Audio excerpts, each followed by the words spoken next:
구체적이고 동태적인 그런 강연이었습니다. 그걸 간단히 이제 다시 한번 이제 10분 사이에 또 이제 기억이 흐려졌을까봐 다시 간단히 이제 환기를 시키겠습니다. 그러니까 17, 18세기 이제 성리학적인 세계관과 유럽 철학의 관계를 이제 다룬 것이죠. 근데 이제 이런 관계는 독립적으로 전개된 어떤 문화권에서 어떤 이질적인 것, 다른 것에 대한 어떤 주체적 관심하에서 이루어진 것이다 라고 하는 그런 취지의 이제 얘기였습니다.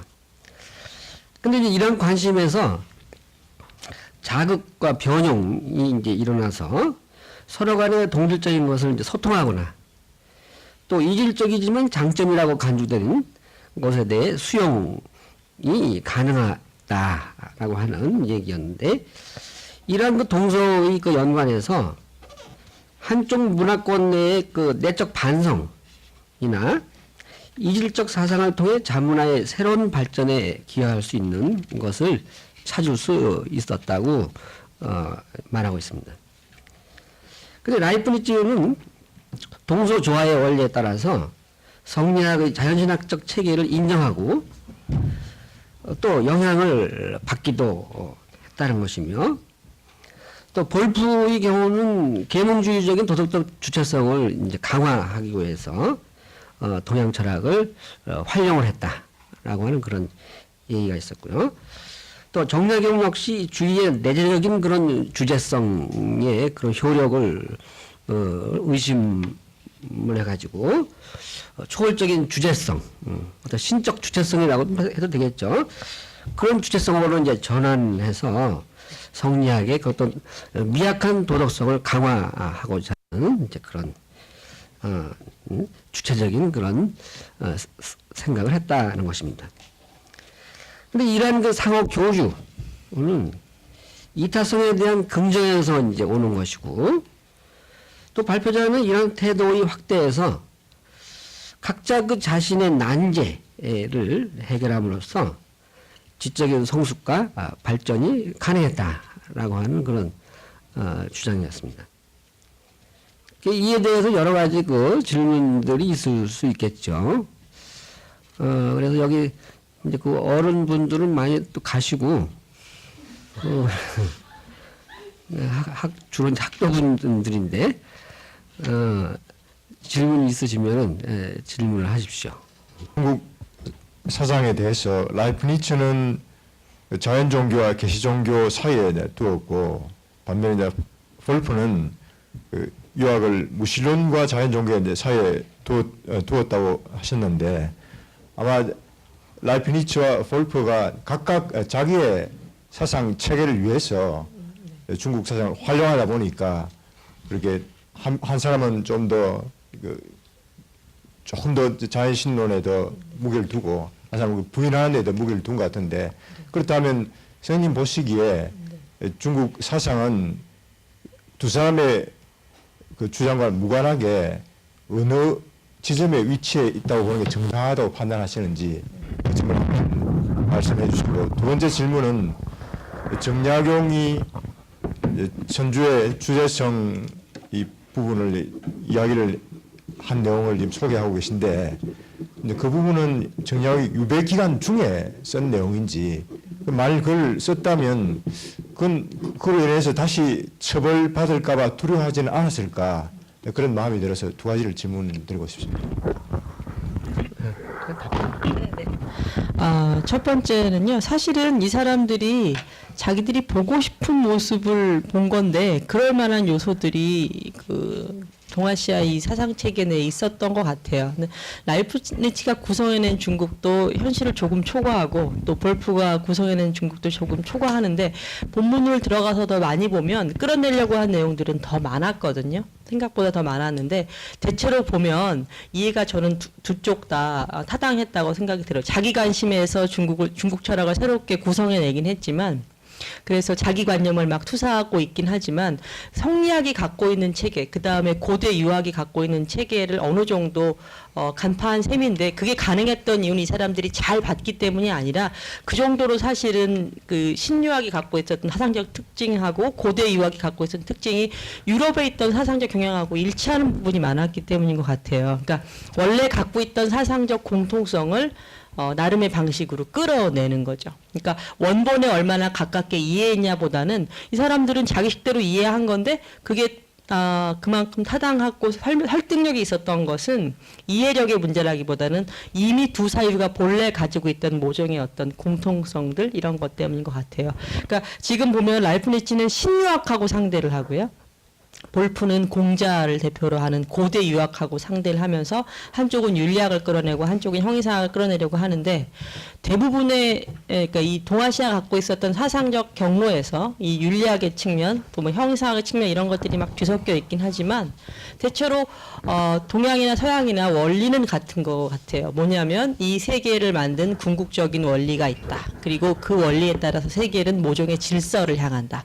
인간에게 그 질서는 도덕적 실천으로 나와야 한다.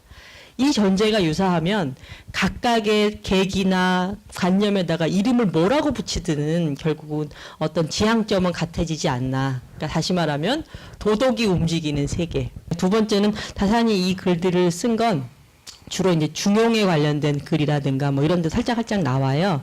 이 책들이 모두 그 유배기에 정리가 된 책들입니다. 특히 중용에 대한 글은 아까 이벽이라는 사람 만나서 천주실이 얘기 들었다고 했는데, 그게 23살 때 이 사람이 이제 초계문신이라 그래갖고 저 성균관에 들어가서 처음으로 이제 문관이 돼가지고 정조하고 대화하는데, 정약용이 특히 정조의 총애를 많이 받거든요. 정약용은 혼자만이 아니라 거의 1, 2등을 다투는 사람이 사실 있었는데요. 다산의 뿐만 아니라 당시에 그 문신들에게 정조가 됐다는 호학의 군주였는데, 중용을 읽다가 자기가 생각할 때 이건 아닌 것 같다 싶은 질문을 70개를 뽑아서 신하들에게 주어요. 답변을 해갖고 오라. 그 답변을 하러 이벽을 만나러 간 거예요. 그러니까 좀 튀는 답변을 하고 싶었던 거죠. 그래서 답변서를 실제로 작성을 하고 칭찬도 받습니다. 거의 1등을 해요, 이 사람이. 그리고 이 이벽하고의 지적 토론이 언제 정리가 되냐면, 그로부터 약 30년 뒤에 다시 정리가 될 때 이런 문장들이 다시 들어오고 정리가 됩니다. 그러니까 젊어서 형성되었던 이런 사상적 발화들이 후반기에 사상적으로 원숙해졌을 때 명확한 문장으로 표출이 되는 거죠. 그러니까 그렇게 이 사람이 생각했을 때 이 분명히 그 해배가 돼서 올라가고 나면 자기 글을 유통하고 다른 사람하고 토론하고 하게 될 줄을 알았을 거예요. 그러니까 이 문장은 걸리지 않는다. 이건 나의 독창적 견해다라고 하는 자신이 있었기 때문에 그 유배기에 썼고 이후를 걱정했음에도 불구하고 썼던 것 같아요. 실제로 다산은 이제 해배하고도 돌아오고도 한 20년 가까이 살거든요. 근데 마지막까지 화면 복권이 안 돼요.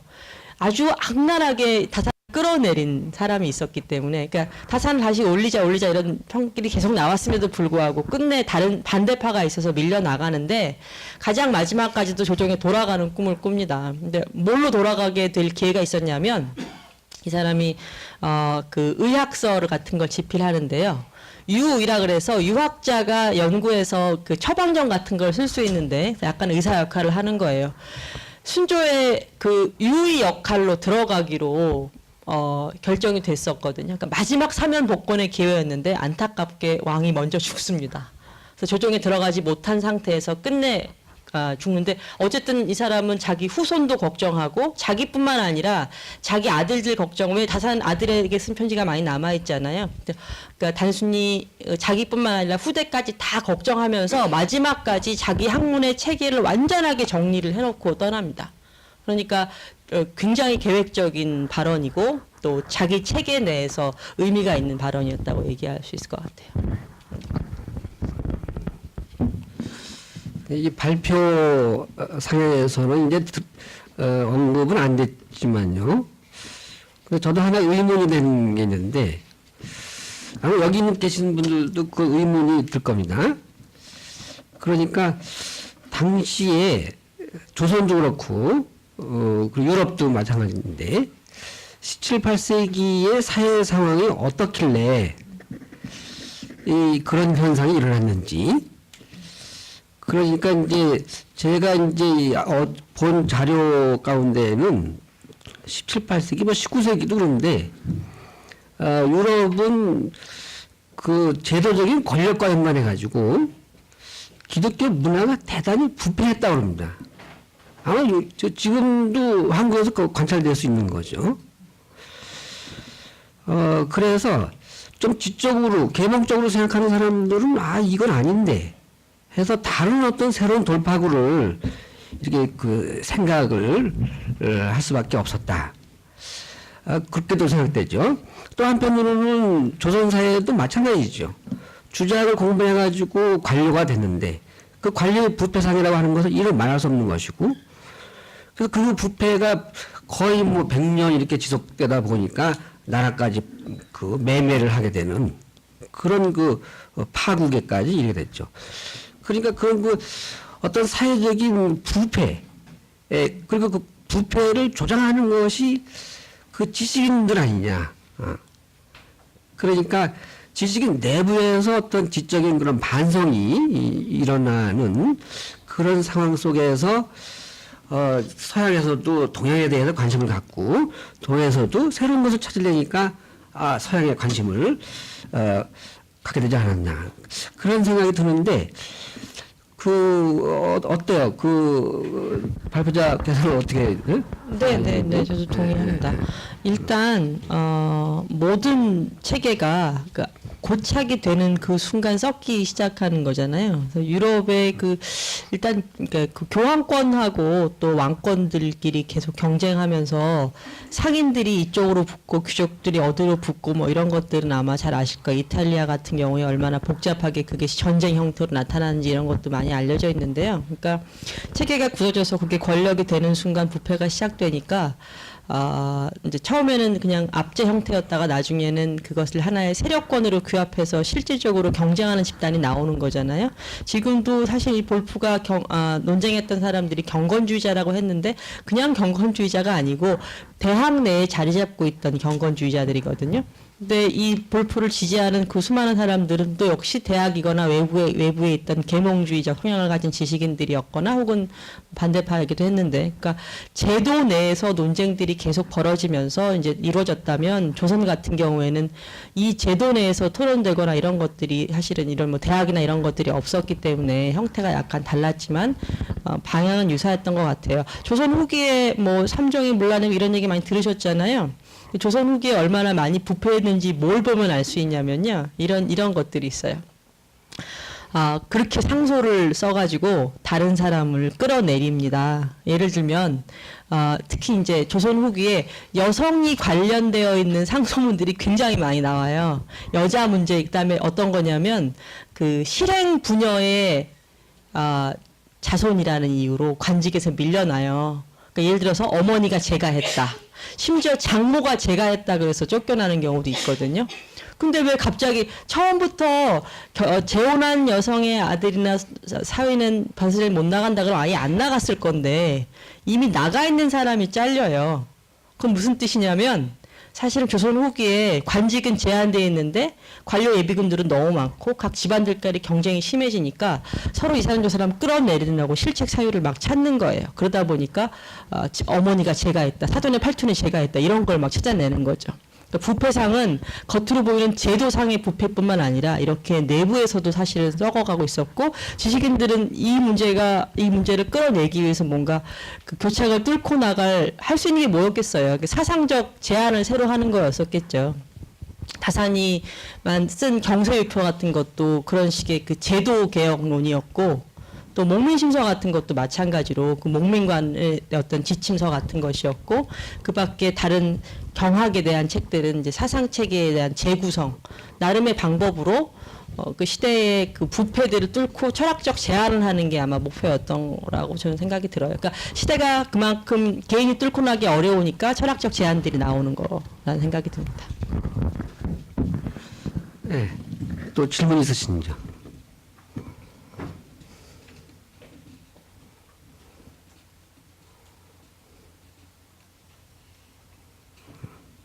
근데 뭐 엄숙해가지고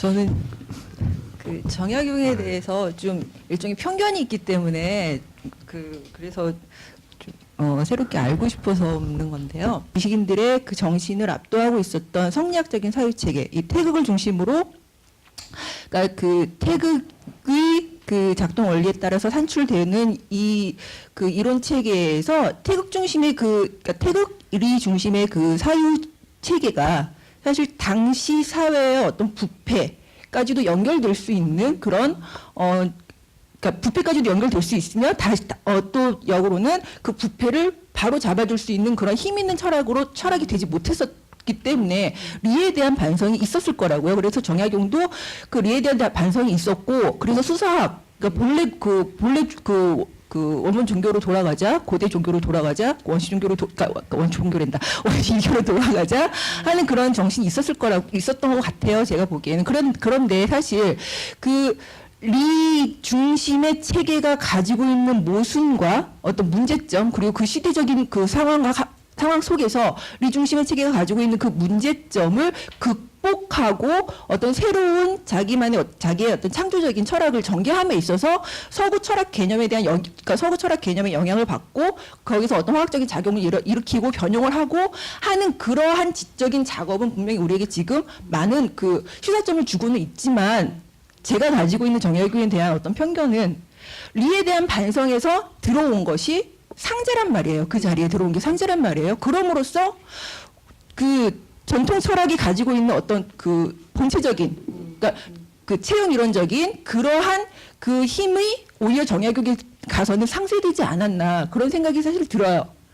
근데 정약용이 가지고 있는 그 원본 유교로 돌아갔을 때, 원시 유교로 돌아가서 그 고대의 그 공자의 정신을 회복을 하면서 당시의 성리학의 어떤 태극 중심의 이론 체계가 가지고 있는 약점을 새로 창조해낸 것이 정약용에게 과연 무엇일까? 그러니까 정약용이 새롭게 창조해낸 것은 무엇일까라는 게 저는 제가 아직 거기까지 파악이 안 돼서.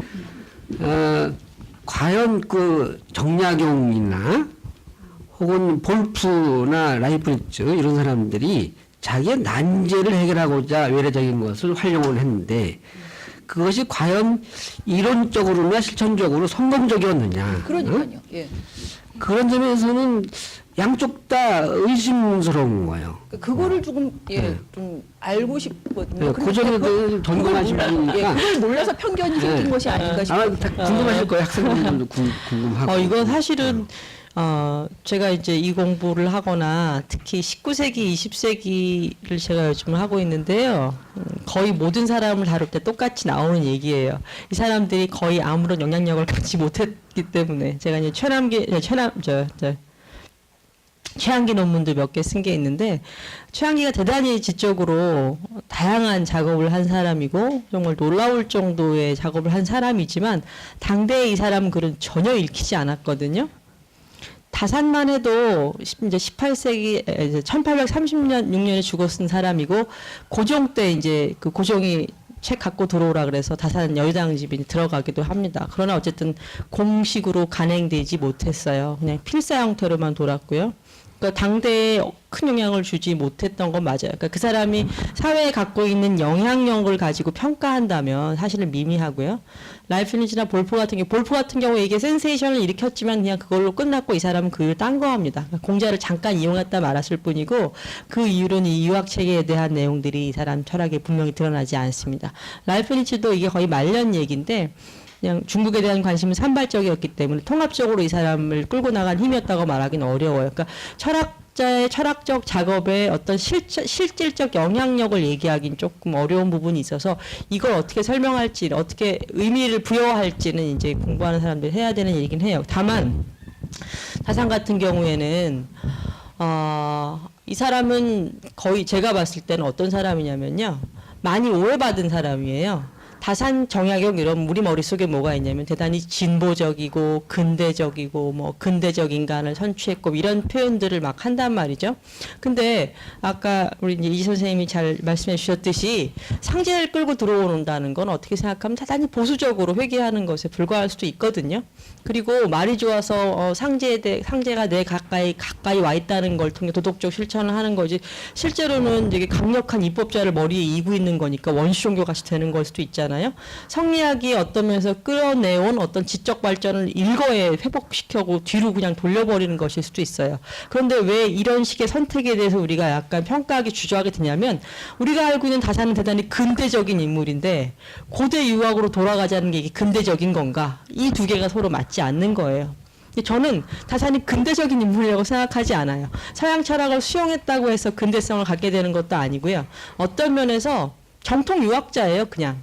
그리고 이 사람은 한마디로 말하면 근대로 뚫고 나갈 아무런 자의식 같은 게 없었죠. 근대성을 그럴 경우에 네. 본인이 전공하는 그런 네. 분야의 불모성에 대해서 네, 네. 입증하는 것뿐이 안 되는데 네. 그러면 그런 불모적인 것을 왜 하나? 아. 이제 그런 의문도 들잖아요. 그래서 지금 자연신학적인 문제를 가지고 얘기하면 발표자에게 불리합니다. 네, 네. 그렇기 때문에 그 정약용의 또 정치 사회 사상이 있어요. 네, 네. 또 토지론, 경제에 대한 또 언급들이 있고, 그래서 정약용의 정치 사상, 사회 사상 그리고 경제 사상으로 들어가면은 상당히 그 진취적인 그런 성향의 반들을 볼 수 있고, 때에 따라서는 유토피아적인 그런 이상 사회도 꿈꾸고 있다고 하는 것을 알 수 있습니다.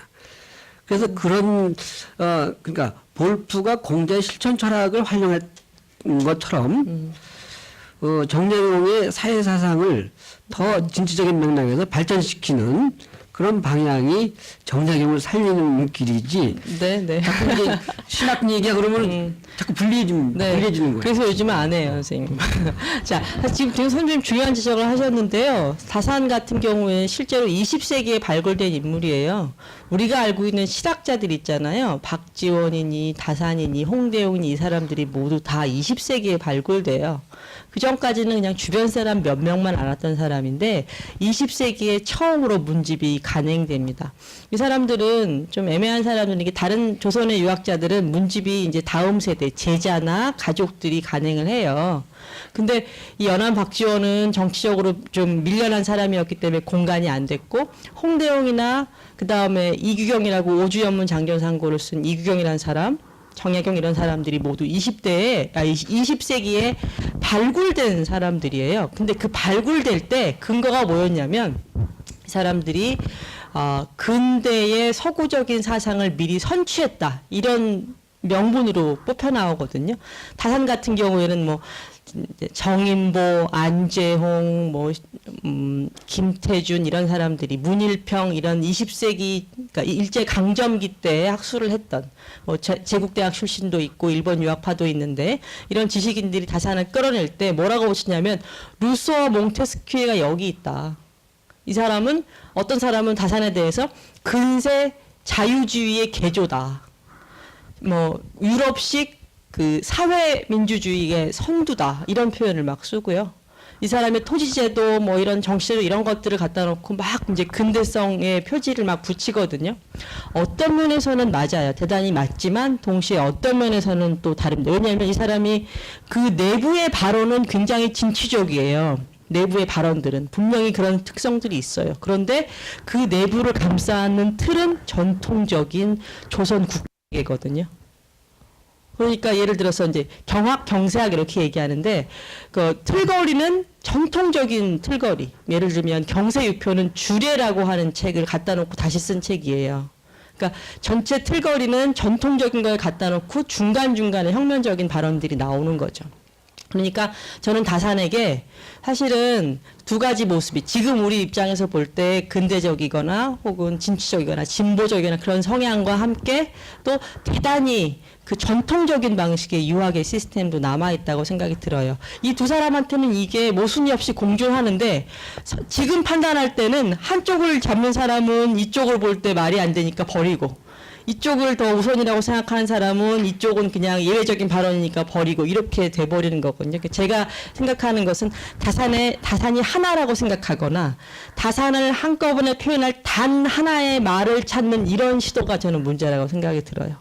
다산이 여러 개가 있을 수 있잖아요. 저는 다산들이 있고 다산에 대한 평가를 한 사람이 쥐고서 딱 그 사람에게 맞는, 예를 들어서 뭐 근대적 사상가 정약용이라든가 뭐 유학의 정통성을 수호하고자 한 다산 뭐 이런 식의 딱 하나의 표제로 그 사람을 묶어 놓으려고 하는 그런 시도들이 좀 저항이 필요하지 않을까. 그래서 우리가 기대하는 모습을 버리고 이 사람이 갖고 있는 사상의 다양한 특성을 그냥 있는 그대로 좀 보려고 해야 되지 않을까, 그런 생각이 듭니다. 그런 의미에서 다산은 대단히 근대적인 그런 발언을 가지고 있으면서 동시에 그 근대적인 발언을 끌고 나갈 체제는 조선이라고 하는 국가의 기본 틀에서 작동했다는 거, 이 두 가지가 다 있는 것 같아요. 시간이 7시까지인데 시간이 거의 다 됐거든요. 그래도 마지막으로 한 분, 마지막에 뭐 서양과 동양의 철학적인 교류를 통해서 더욱 풍부하게 각자의 사상을 발전시킬 수 있을 것이다. 끝맺으신 거 굉장히 좋았고 발표도 잘 들었습니다. 제가 드릴 질문은 방금 이지 선생님이 하셨던 질문과 같은 맥락에서 말씀드리는 것 같습니다. 제가 여쭤보고 싶은 것도 상제 개념에 대한 건데요. 아까 이규성 선생님께서는 주위의 내재적 주제성이라고 표현하셨던 것 같이 보통 동아시아, 동양 철학의 세계관이 갖는 미덕이라고 해야 될까요? 뭐 그런 독특성을 보통은 내재적 초월성이라고 이야기를 하고 서양의 경우는 외재적 초월성을 갖는다라고 거칠지만 이렇게 표현을 했을 때 정약용이 상제라는 세계관이 보여주는 거는 오히려 동양적인 맥락에서 특히 유학적인 어떤 인간이 스스로가 도덕적인 주체가 될 수 있다라는 자신만만한 그런 유학적인 세계관에서 많이 벗어난 것으로 저는 보입니다. 그래서 오히려 서양의 외재적인 초월성을 보여주는 그런 세계관의 변형이 일어났다고 보이는데요. 선생님께서는 발표문에서 정약용이 자기 철학의 전통의 내적 완결성을 확보하기 위해 소통을 했다. 그러니까 자기 철학의 집안에서 외재적인 사유를 받아들였다고 평가하고 있는데 떨리네요 계속. 오히려 이런 상제 개념은 어떤 동아시아적인 유산, 지적 유산의 창조적인 변형이라기보다는 어떤 상실이 아닐까 이렇게 읽힐 수도 있을 것 같은데 이 점에 대해서 어떻게 생각하시는지 궁금해요. 초월자로 설명하려면 이 세계하고 독립해 있어야 되고 세계를 직접적으로 산출하는 그런 존재여야 되는데 다산은 상제를 이야기하긴 하지만 이 세계를 창조하는 존재로 설명하지도 않고 세계 밖에 있다고 얘기하지도 않고요. 내 방에 와 있다고 얘기하거든요. 그 다음에 이제 서양하고 많이 다른 점은 뭐냐면 기독교에서 말하는 천주는 기본적으로 경배의 대상입니다. 예배의 대상이고요. 그러니까 신과 인간의 관계는 인간이 신을 경외해야 돼요. 두려워하는 게 핵심이 아니고 기본적으로 예식을 통해서 경배를 드러내야 되거든요. 기독교의 계시 종교의 핵심은 그거예요. 그 계시 종교로서 기독교는 신앙하는 사람한테 전적인 복종을 기대하는 거거든요. 근데 이 다산의 상제는 어떤 복종을 기대하는 존재가 아니고요. 복종을 기대하지도 않고 실제 개입도 안 해요.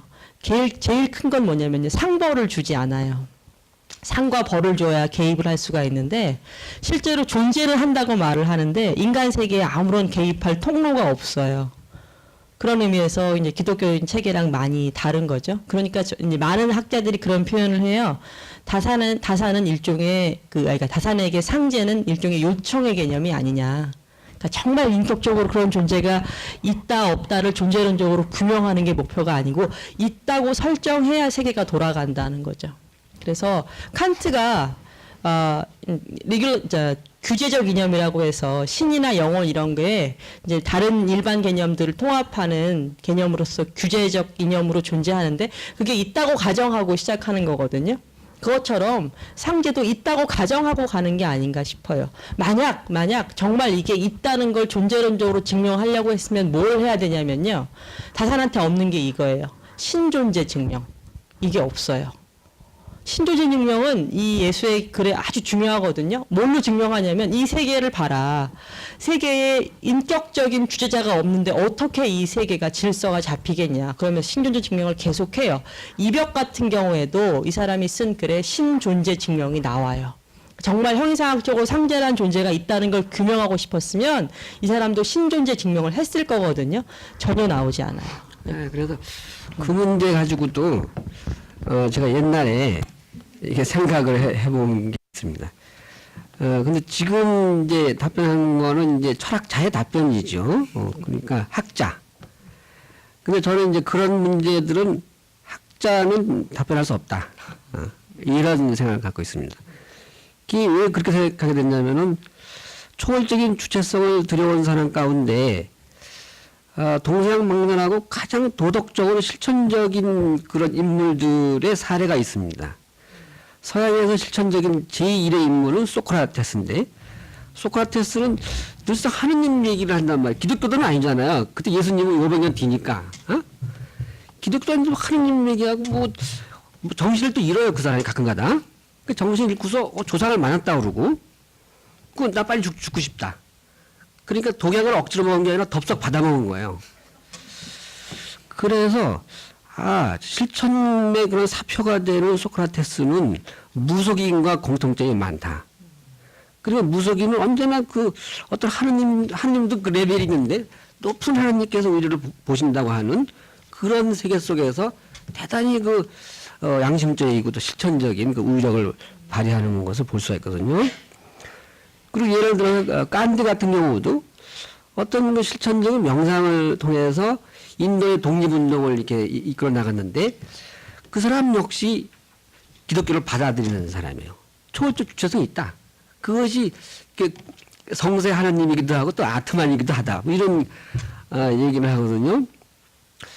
그래서 소크라테스나 간디 그 생각해 보면은 이건 어떤 샤머니즘하고도 분리가 안 될 뿐더러 그 사람들은 철학자가 아니었기 때문에 초월적인 것을 받아들일 수 있었고 또 대단히 실천적일 수 있었다.